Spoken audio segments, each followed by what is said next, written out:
Assalamu алейкум, урматтуу достор. Ар бирибиз бала чакты башыбыздан өткөргөнбүз. Балдарыбыз бар, ийнелерибиз бар дегендей, андыктан жалпыбыздын майрамыбыз бүгүнкү балдарды коргоо майрамыбыздар менен чын жүрөктөн куттуктайбыз. Келечек жаштардын колунда дейт, мына ушу мутурайган бөбөктөрүбүз оорубасын, кичинекейлерибиз бар болсун. Биз эми бүгүнкү теманы Нургазы мырза менен бир аз сиздерге жакшы кабарларды же болбосо кандай кылганда алдыга жылабыз, биз ошол ооруп жаткан балдарыбызды, мүмкүнчүлүгү чектелген балдарыбызга кандай гана колдоолорду көрсөтө алабыз, ошол жөнүндө тема курабыз. Ассаламу алейкум Нургазы мырза. Сиз мага айтып кеткен идеяларды эми экөөбүз бири-бирибизге маалым, элге дагы айта кетсек болот. Мен ушул кайрымдуулук иш-чаралары менен жүргөндө көптөгөн ооруп жаткан балдарды көрүп, ушулар басып кетсе экен, ушулар айыгып кетсе экен деп жүрөгүм менен ошолорго бир баягы көңүлүмдү бурган менен мен жалгыз эмес экенмин. Бардыгы эле ушул видеолорду көргөн адамдардын бардыгы дуа кылып атышат, ушул балдар айыгып кетсе, басып кетсе деп. Эми бирок ошол жата бергенде, же болбосо анча көңүл бурбаганда ал нерселер болбойт, сөзсүз түрдө аракет менен болот. Кандай кылганда биз ошол балдарга колдоо көрсөтө алабыз? Мына 2020 балдар жылы болуп айтылды. Кайсы жакка барсак балдар жөнүндө сөз болуп атат. Бирок бир да жерде мүмкүнчүлүгү чектелген 1-чи, 2-чи, 3-чү группа жөнүндө балдар вообще сөз жок да. Булардын саны 30 миңден ашык. Мамлекеттик деңгээлде 2 гана реабилитационный центр бар. Ал дагы 2 ай, 3 ай же бир 2 жуманын ичинде реабилитация кылып кетет дагы. Ошо менен мындай кылып калган нерседен бир башман өткөнүнөн дагы ушу эл менен жүргөнгө бир реабилитационный центр барып, бала 9 жашка, 10 жашка чыгып калыптыр. Ошонун 9 жылы үйүндө камалып жаткан бала да. Баспаган апасы Ош базарда кечке тиричилик деп баланы унутуп коюптур да. Эми элестетип коем, 2 жума эмес, жаңы барганда мындай 4 ай болуптур барганына. Бала уже баса турган болуп, даяр болуп калды да. 9 жыл жатты бала, без движения. Көрсөң ыйлагыдай болосуң да.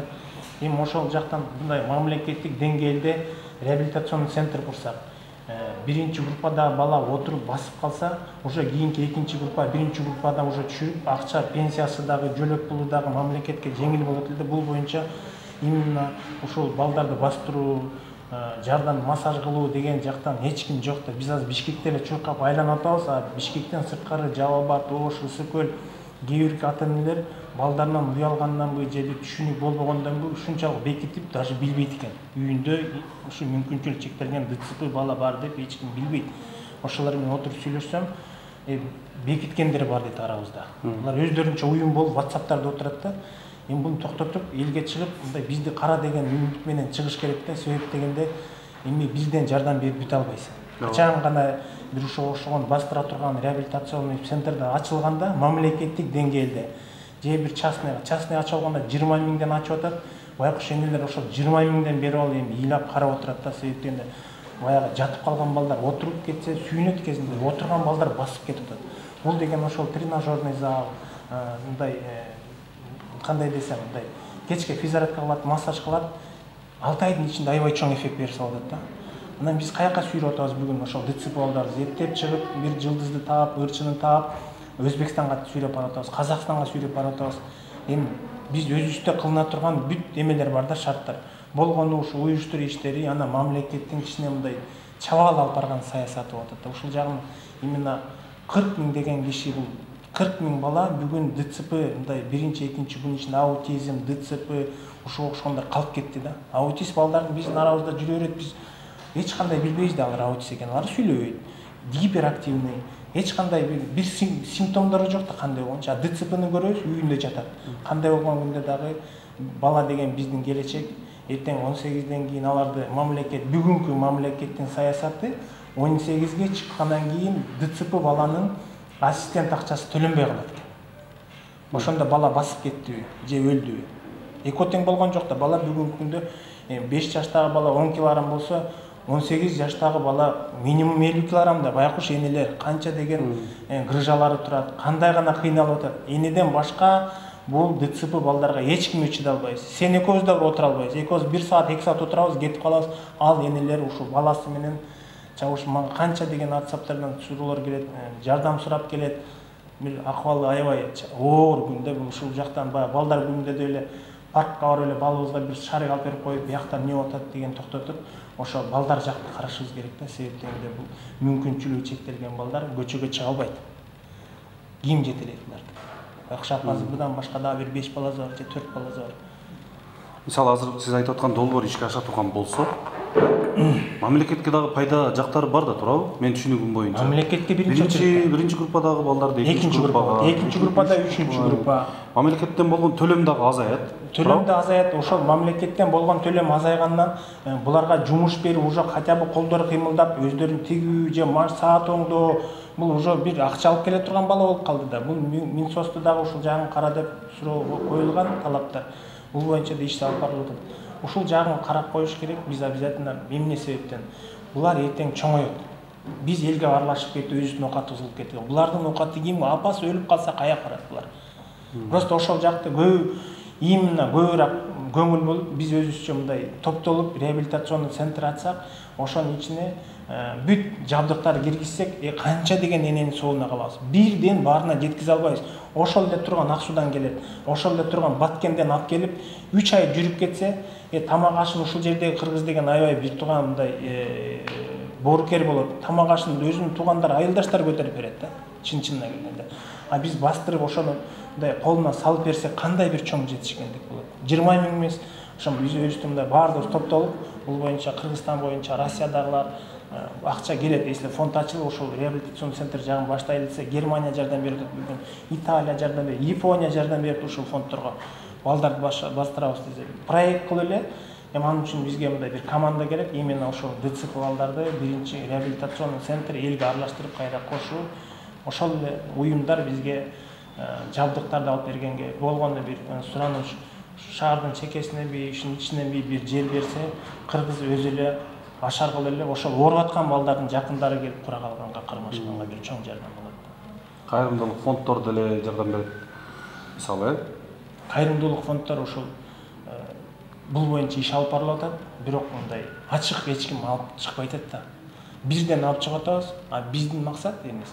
Бирден эмес, хотя бы бир 50 кишини бир жылда 40 кишини бастырсаң деле, акырында экинчисин ачсаң, үчүнчүсүн ачсаң, бул аябай бир чоң региондорго эң чоң эмеден сооктун түбү ушул жерде. Себеп дегенде Бишкекте гана крутить этип атабыз биз. Бишкекте бирөөнү алып чыгасың, элдин баардыгы барып басып калат. А бияктагы эненин телефону жок, единица салган акчасы жок. Региондо эмне болот деп бир Кудай билет. Мен өзүм Ошко чейин барганда кандай акылда экен, энелер ыйлаганда башка. Только Минсостор тыкмалайт, ал жактан эч кандай жыйынтык жок. Мамлекеттин деңгээлинде баардыгыбыз мына мектеп куруп атабыз. Мектептерди балабыз басып жүрөт билбейт, а мына ДЦПларды, именно ошо аутисттерди, ушу мүмкүнчүлүгү чектелген жаш балдарды 18ге чейин карап бастырууга бир чоң долбоор баштап алсак, биз бул боюнча алыс кетпейбиз да. Демек, бул сиз айтып аткан долбоор ишке ашпала турган болсо, мен дагы сиз айтып атканда өзүмчө ойго батып кеттим да, бул нерсени ойлонуп турупчу. Сиз айтып аткан сөзгө мен аябай макулмун. Сооптун соогу ушул жерде жатат деп. Анткени кимге жардам берип аткан болсоң, ошонун баягы жыйынтыгы сүйүнүчтүү болсо, өмүр бою бир мен ушул баланы бастырып жүргөм, же болбосо ушунун ооруганына бир айып кеткенге себепкер болгом деп көкүрөгүңдө дагы бир жакшы кубаныч менен жүрөсүң деген ойдомун да. Эми Кудай буйрса, экөөбүз бул эфирден сырткары сүйлөшкөн, өзүбүзчө бир алдыга койгон максаттарыбыз дагы ишке ашып кете турган болсо, Кудайым колдой турган болсо, бул нерселерге дагы жетип каларбыз, Кудай колдосун. Если биз ошону баштасак, биринчи эле биздин врачтар колдойт бизди, анткени ординатурада жүргөндөр, экинчиси массажисттер колдойт. Болгону биздин ушул административный жактан бизди колдоп берсе, мамлекетти көрүүндө, биздин атка минерлер ошол азыр көп эме чыгып атпайбы да, жанынан пакет менен, конверт менен жардам берип, ошол бир часть курганга, бир частьын курганга бүгүнкү күндө мүмкүнчүлүгү чектелген кишилер өздөрү даяр, биздики бүт даяр, бизге бир жер бергиле, биз баштайлы деген. Бул эми чоң кишилер. Мен башка жаш балдардыкын көрөйүн деп атам, себеп дегенде балдар айта албайт экен да. Ошого именно канча 100 деген, 30 миң деген цифр аябай чоң.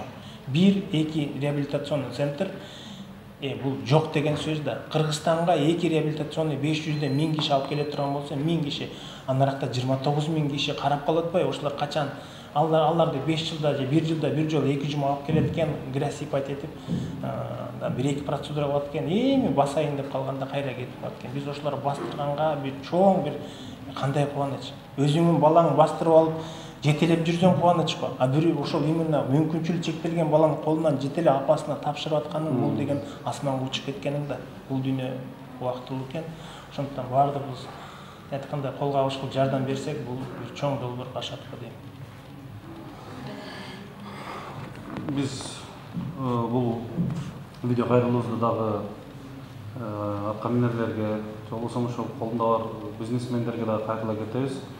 Эгерде биз жардам беребиз дей турган болсоңуздар, бизге кайрылыңыздар.